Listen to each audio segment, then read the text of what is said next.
Good morning everyone. Plasma science academy की online classes में आपका स्वागत है।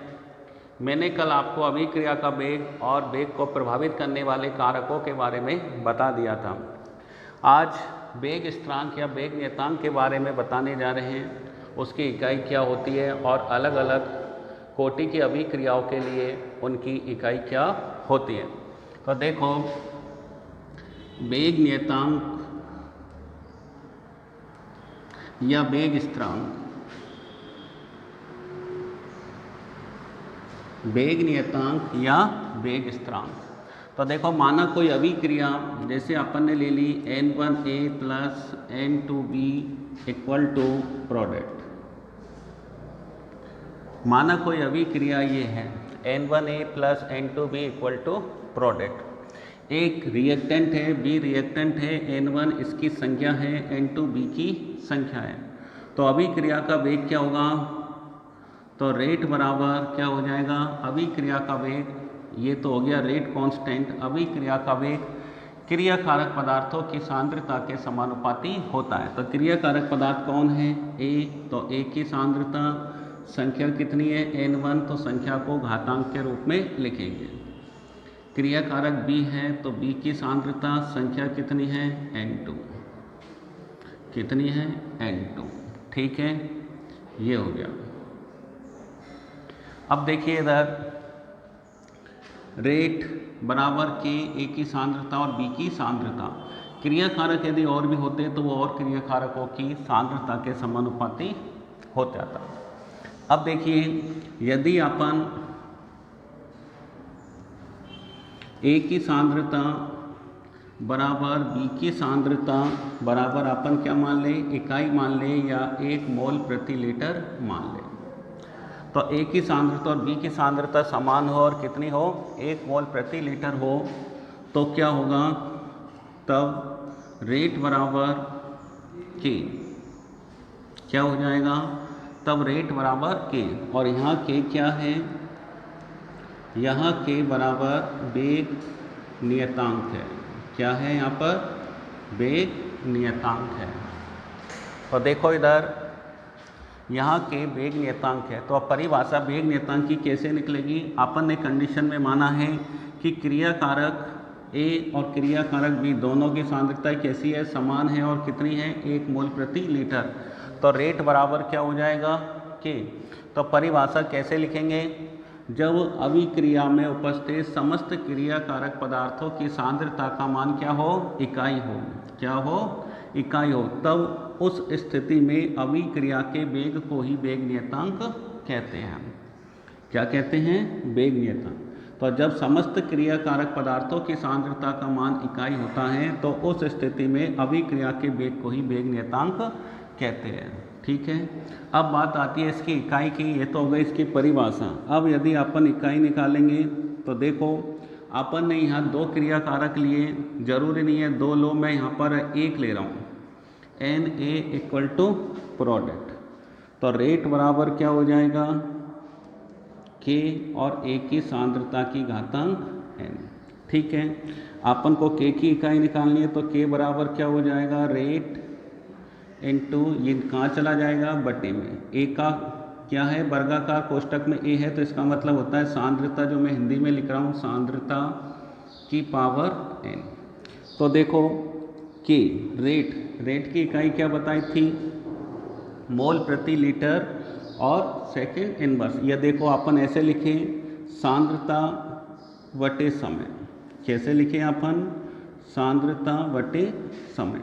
ठीक है, सांद्रता की इकाई क्या होती है? मोल प्रति लीटर, और समय की इकाई क्या होती है? सेकंड। तो इसके पूरे की इकाई निकालेंगे तो मोल, लीटर इनवर्स, सेकंड इनवर्स हो जाएगी। लेकिन मैंने लिख दिया रेट बराबर होता है सांद्रता में परिवर्तन बटे परिवर्तन में लगा समय। तो यहाँ अपन सांद्रता बटे समय लिखेंगे, इंटू 1 अपॉन सांद्रता की पावर क्या है? n। यहाँ पर अपन पावर क्या मान लेते? 1। ठीक है, अब देखो इधर, अब अपन के बराबर क्या आ जाएगा? ये है सांद्रता की पावर 1। ये ऊपर जाएगी तो किस में हो जाएगी? माइनस में। ठीक है, क्योंकि दोनों का बेस समान है तो ऊपर घातांक किस में हो जाएगी? माइनस में। बटे में क्या है, समय, 1/समय, समय की इकाई क्या होती है, सेकंड। तो बताओ क्या हो जाएगी, के बराबर सांद्रता, सांद्रता की इकाई बताओ क्या होती है, मोल लीटर इनवर्स, ठीक है। 1 - n इंटू सेकेंड ऊपर जाएगी तो सेकेंड इनवर्स, ये रेट कांस्टेंट की इकाई होती है। तो अभिक्रिया के वेग नियतांक की इकाई क्या होती है, के बराबर mole litre inverse 1 - n into second inverse. अब अपन यहाँ पर देखो, यहाँ जो n का मतलब है, यहाँ n बराबर है कोटि, अभिक्रिया की कोटि, जिसका मान 0 हो सकता है, 1 हो सकता है, 2 हो सकता है, 3 हो सकता है, 4 भी हो सकता है, आगे कुछ भी हो सकता है, ठीक है। तो देखो अपने सिलेबस के अकॉर्डिंग अपन निकालते हैं कि n बराबर 0, n बराबर 0 का मतलब है कि अभिक्रिया की कोटि कैसी है, शून्य। कोटि क्या है, शून्य। अपन आगे कोटि के बारे में पढ़ेंगे कि अभिक्रिया की कोटि किसे कहते हैं, ठीक है ना, ये क्या काम आती है। तो देखो जब अभिक्रिया की कोटि n है तो अभिक्रिया के रेट कांस्टेंट की इकाई क्या हो जाएगी, k0। k0 में नीचे जगह, इससे पता चल जाएगा कि रेट कांस्टेंट कौन सी कोटि का है, शून्य कोटि का है। तो रख दो मोल लीटर इनवर्स और 1 - n, तो 1 n का मान कितना है, 0 इंटू सेकेंड इनवर्स। तो बताओ इसकी इकाई क्या आ जाएगी, 1 में से 0 जाएगा तो 1, तो यही का यही आ जाएगा मोल लीटर इनवर्स और सेकेंड इनवर्स। ये कई बार पूछी जाती है कि शून्य कोटि की अभिक्रिया के लिए वेग नियतांक की इकाई क्या होती है। तो ध्यान रखना, ये वेग नियतांक की इकाई वही आई जो अपन के अभिक्रिया के वेग की इकाई लिखी थी। अभिक्रिया के वेग की इकाई भी mole litre inverse second inverse होती है और शून्य कोटि की अभिक्रिया के वेग नियतांक की इकाई भी mole litre inverse second inverse होती है। अब अपन बात करें n बराबर 1 के लिए, मतलब प्रथम कोटि के लिए। कोटि कितनी हो, प्रथम हो, कोटि प्रथम। तो देखो k1 बराबर क्या आ जाएगा, यहीं देख लो, 1 रखेंगे, n की जगह अपन 1 रखेंगे तो 1 में से 1 चला जाएगा, 0, और इसकी पावर 0 आ जाएगी। तो क्या आएगा बताओ, सांद्रता 1 - n, n का मान 1 रखेंगे, 1 की पावर 1, 1 - 1 करेंगे, 0 आएगा, जिसकी पावर 0 होती है उसका मान 1 होता है। तो क्या बचा, सेकेंड इनवर्स। तो इसकी इकाई ध्यान रखना सेकेंड इनवर्स आएगी।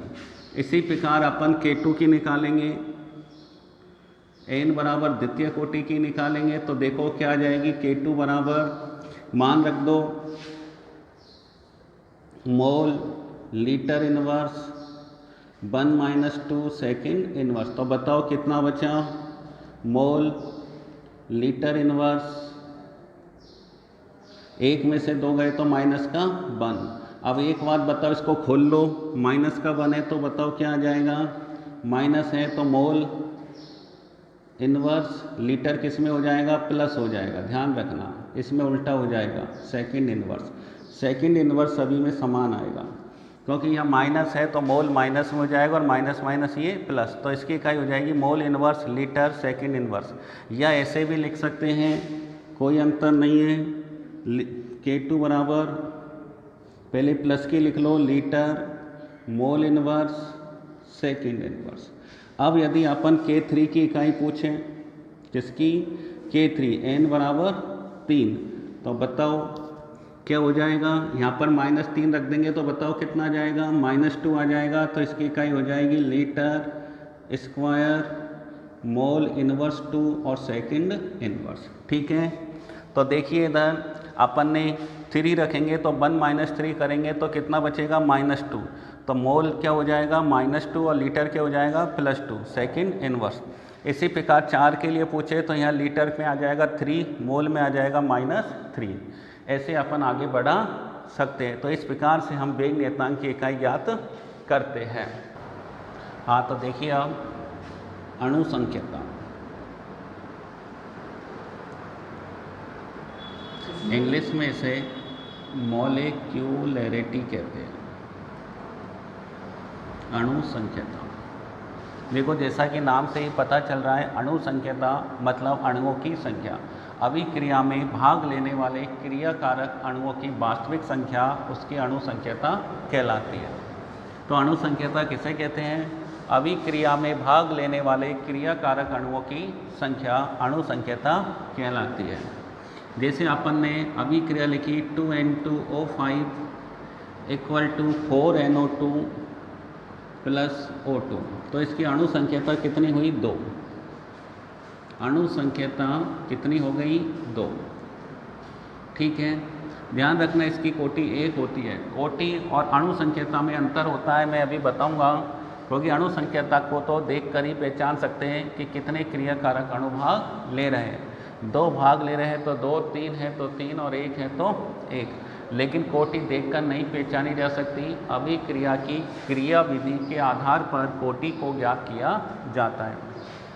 ठीक है, हालांकि अभिक्रिया की कोटि ज्ञात करने की कई विधियां भी हैं जो आपके सीनियर क्लास में नहीं है। तो देखिए इधर यहाँ पर अणुओं की संख्या कितनी है? 2, तो इसमें अपन ने अणु संख्यता कितनी लिख दी? 2 लिख दी। यदि मैं और कोई अभिक्रिया लिखूँ, माना H2 + Cl2 equal to 2HCl लिखता हूँ, तो इसमें अणु संख्यता कितनी होगी? 2 होगी। अणु संख्यता कितनी हो जाएगी? 2 हो जाएगी।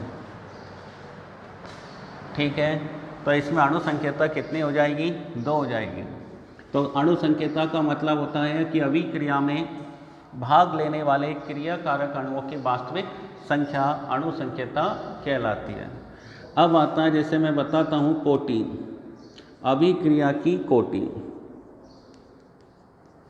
अभिक्रिया की कोटि, कोटि को ऑर्डर कहते हैं। ठीक है, ऑर्डर ऑफ रिएक्शन, अभिक्रिया की कोटि।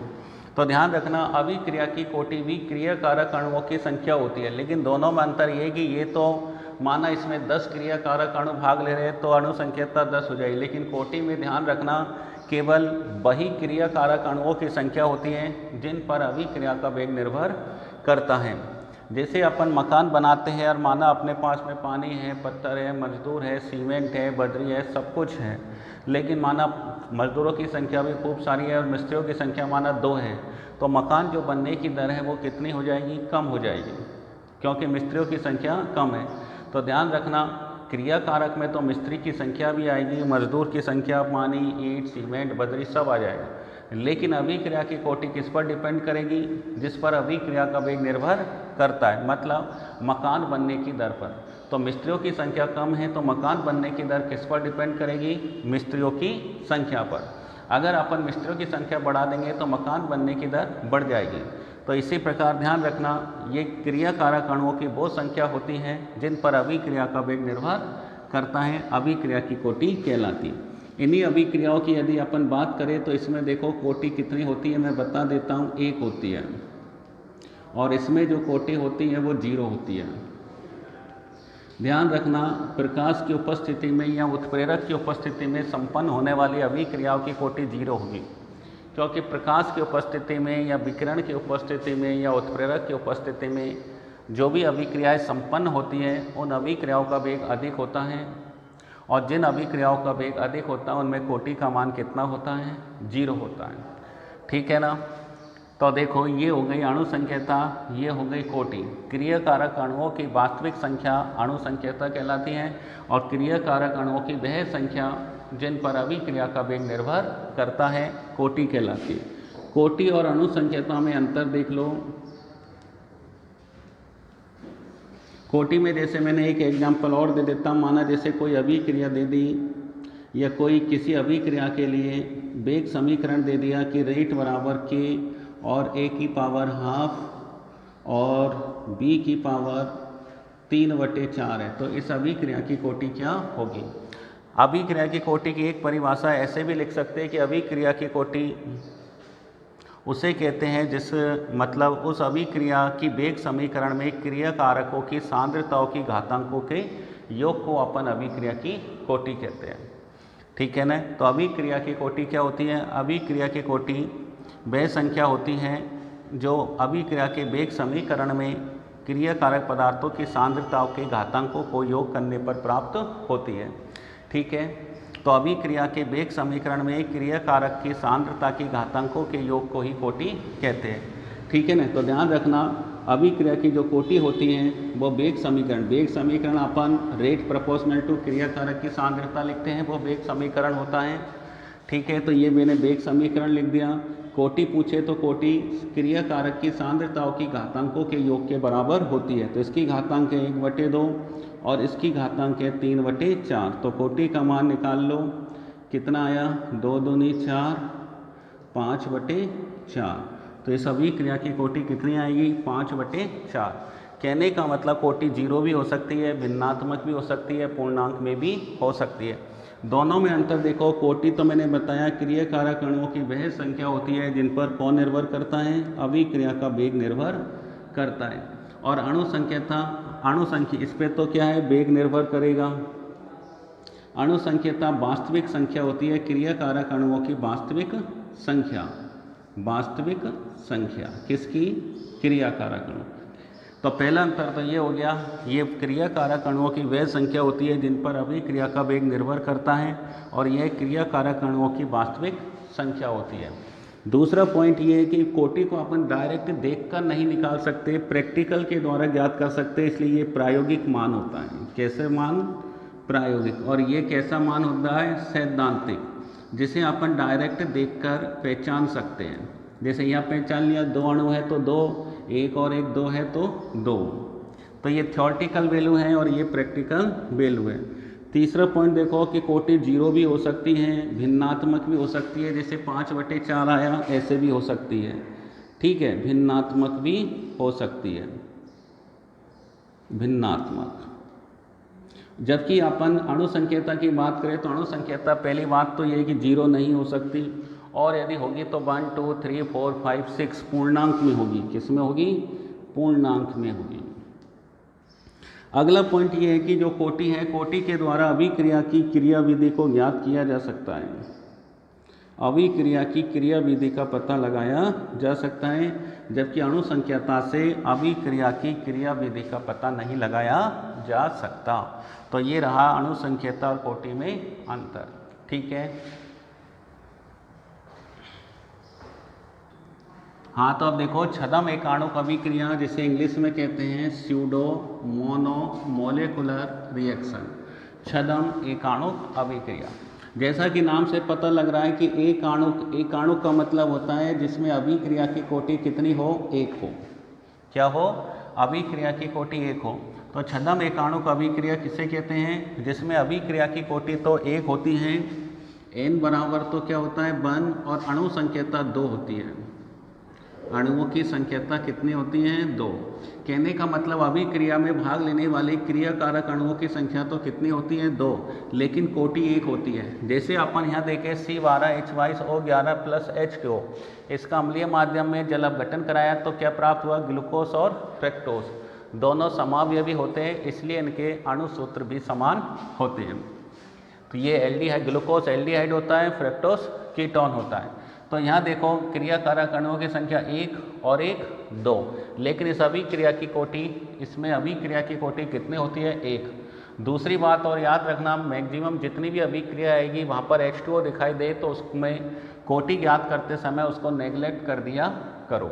ठीक है ना, क्योंकि H2O अपन ज़्यादा मात्रा में लेते हैं और जो चीज़ या जो रिएक्टेंट अधिक मात्रा में होता है उसको नेग्लेक्ट कर देते हैं, क्योंकि उस पर अभिक्रिया का वेग निर्भर नहीं करता। तो यहाँ पर 1 और 1 2, अणु संख्यता 2 है और कोटि 1 है, तो ये छद्म एकाणुक अभिक्रिया का उदाहरण है। इसी प्रकार यहाँ देखो CH3COO C2H5 एथिल एसीटेट, क्या नाम है इसका, एथिल एसीटेट। एथिल एसीटेट का जल अपघटन और कौन से माध्यम में, अम्लीय माध्यम में। तो एक बनेगा एसिटिक एसिड और एक बनेगा एथेनॉल। तो यहाँ पे भी अणु संख्यता कितनी है, यहाँ देख लो, अणु संख्यता 1 और 1 2, और कोटि कितनी है, यहाँ लिख देता हूँ, कोटि इसकी 1 होगी। H2O को नेग्लेक्ट कर दो। लेकिन ध्यान रखना, यही अभिक्रिया अगर क्षारीय माध्यम में होती, किसकी उपस्थिति में, क्षार की उपस्थिति में होती, तो ध्यान रखना अभिक्रिया की कोटि कितनी हो जाती, 2, और अणु संख्यता भी 2, क्योंकि क्षार जो होता है वो अम्ल से क्रिया करके क्या बना लेता, लवण बना लेता। अर्थात ये अभिक्रिया यहीं पर ख़त्म नहीं होती, क्योंकि यहाँ अम्ल बना है। कौन बना है, अम्ल, ये अम्ल है, अगर क्षार डालेंगे तो क्षार अम्ल से क्रिया करके क्या बना लेगा, लवण बना लेगा, इसलिए कोटि 2 हो जाती है। अर्थात अभिक्रिया का वेग क्षार पर भी निर्भर करता, लेकिन अम्ल से क्रिया नहीं करेगा, इसलिए अभिक्रिया यहीं खत्म हो जाती है। इसलिए अभिक्रिया का वेग केवल एसीटेट पर निर्भर करेगा। तो इस अभिक्रिया में अणु संख्याता 1 और 1 2 हो गई और कोटि कितनी हो गई, 1। तो ये छद्म एकाणुक अभिक्रिया। अब आती है शून्य कोटि की अभिक्रिया। शून्य कोटि की अभिक्रिया, तो देखिए शून्य कोटि की अभिक्रिया अपन ने बताया था कि जो अभिक्रिया की कोटि होती है वो क्रिया कारक पदार्थों की सांद्रता की घातांकों के योग के बराबर होती है। तो अभी शून्य कोटि की अभिक्रिया किसे कहते हैं, वह अभिक्रिया जिसमें अभिक्रिया का वेग, वह अभिक्रिया जिसमें अभिक्रिया का वेग क्रिया कारक पदार्थों की शून्य घातांक के समानुपाती होता है। किसके समानुपाती होता है, क्रिया कारक पदार्थों की शून्य घातांक के समानुपाती होता है, अभिक्रिया का वेग कहलाता है। तो देखो इधर जैसे अपन ने कोई रिएक्शन ले ली Na इक्वल टू प्रोडक्ट, तो शून्य कोटि की अभिक्रिया के लिए क्या हो जाएगा समीकरण, शून्य कोटि के लिए अभिक्रिया का वेग प्रोपोर्शनल टू क्रिया कारक पदार्थ की सांद्रता की घातांक क्या लगा देंगे, 0। प्रथम कोटि के लिए क्या लगा देंगे, 1। द्वितीय कोटि के लिए क्या लगा देंगे, 2, क्योंकि अपन जानते हैं कोटि सांद्रता की घातांकों के योग के बराबर होती है। अब n का मान कितना आएगा, 0, तो इसका मतलब कोटि कौन सी हुई, 0। तो शून्य कोटि की अभिक्रिया क्रिया कारक पदार्थ की सांद्रता के शून्य घातांक के समानुपाती होगी। तो देखो ये अपन ने लिख दिया, रेट शून्य घातांक के समानुपाती है। आगे हल करो, रेट बराबर होता है dx अपॉन dt, सांद्रता में परिवर्तन बटे परिवर्तन में लगा समय, बराबर प्रोपोर्शनलिटी को हटाएंगे तो इसमें नियतांक k0 लिख लो, और इसकी सांद्रता की घातांक 0 है तो इसका मान 1 होता है। तो ये समीकरण आ गया, यह अवकलित समीकरण कहलाता है। कौन सा समीकरण, यह है शून्य कोटि के लिए अवकलित समीकरण है, अवकलित समीकरण। किसके लिए, शून्य कोटि के लिए। अब देखो इधर अपन क्या करेंगे, dx बराबर k0 इंटू dt, इसका समाकलन कर देंगे। ठीक है, समाकलन करने पर तो समाकलन करेंगे तो dx का समाकलन क्या हो जाएगा, x, k0 कांस्टेंट है, इसका समाकलन नहीं होगा। dt का समाकलन क्या हो जाएगा, t और प्लस c, यह c क्या है, समाकलन नियतांक है। तो dx का समाकलन x, k0 कांस्टेंट है, t का समाकलन t प्लस c, यह c कौन है, समाकलन नियतांक, यहाँ c समाकलन नियतांक है। यह प्रश्न कई बार परीक्षा में पूछा गया है, ठीक है ना, कि शून्य कोटि की अभिक्रिया के लिए रेट कांस्टेंट का सूत्र व्युत्पन्न कीजिए। तो देखो इधर यहाँ x बराबर k0 t प्लस c आ गया। अब अपन को ये शून्य कोटि की अभिक्रिया है, इसके बाद प्रथम की आएगी, इसके बाद द्वितीय की आएगी। दोनों का तरीका एक जैसा होगा, प्रथम के लिए 1 हो जाएगा, द्वितीय के लिए 2, उसमें भी c की वैल्यू निकालनी पड़ेगी, यहाँ भी c की वैल्यू निकालेंगे। तो एक कंडीशन लगा देंगे, जब t बराबर 0, t बराबर 0 का मतलब है कि अभिक्रिया शुरू नहीं हुई है, और जब अभिक्रिया शुरू नहीं हुई है तो x बराबर 0, x वियोजन की मात्रा है, मतलब क्रिया कारक का जितना पदार्थ टूटता है या क्रिया कारक पदार्थ का जितना भाग उत्पाद में बदलता है उसे वियोजन की मात्रा कहते हैं। तो x का मतलब है वियोजन की मात्रा 0, क्रिया कारक जितना था उतना ही है, मतलब उत्पाद नहीं बना, तो इसकी वैल्यू इसमें रख दो, x का मान 0, t का मान 0, तो यहाँ 0 k0, चलो इसको समीकरण दे देता हूँ 2, यहाँ लिख दो समीकरण 2 में मान रखने पर, मान रखने पर तो रखो x की वैल्यू 0, k0 को t का मान 0 प्लस c, तो बोलो c की वैल्यू कितनी आई, 0। ये समीकरण कितना आ गया, 3। अब वापस c का मान किस में रख देंगे अपन, समीकरण 2 में, तो रख दो c का मान समीकरण 2 में रखने पर, तो रख दो क्या आ जाएगा, x बराबर k0 टी प्लस सी, सी का मान कितना है 0, तो 0 लिखेंगे तो हट जाएगा, कोई मतलब नहीं है। के जीरो की वैल्यू निकालनी है तो के जीरो बराबर क्या हो जाएगा एक्स अपॉन टी, ये लो। तो के जीरो बराबर क्या आ गया एक्स अपॉन टी। ये समाकलन वेग समीकरण है। कौन सा है? समाकलित वेग समीकरण।